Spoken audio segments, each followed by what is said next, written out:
അപ്പളും പറഞ്ഞില്ലേ മുട്ടണ്ട മുട്ടണ്ടാന്ന് ഇത് UDF മക്കളാണേ അപ്പളും പറഞ്ഞില്ലേ മുട്ടണ്ട മുട്ടണ്ടാന്നേ ഇത് UDF മക്കളാണേ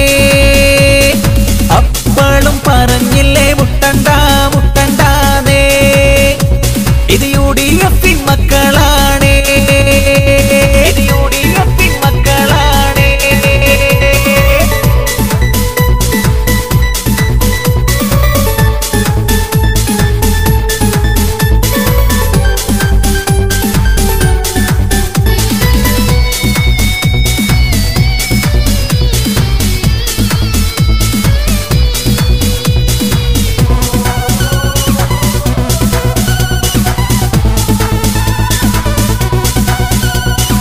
ആയപ്പള്ളി നാസർ വന്ന് രണ്ടാം വാർഡിൽ ജയിച്ചില്ലേ തിരുനാവായ പഞ്ചായത്തിൽ നാസർ വന്ന് തിളങ്ങില്ലേ ആയപ്പള്ളി നാസർ വന്ന് രണ്ടാം വാർഡിൽ ജയിച്ചില്ലേ തിരുനാവായ പഞ്ചായത്തിൽ നാസർ വന്ന് തിളങ്ങില്ലേ അപ്പളും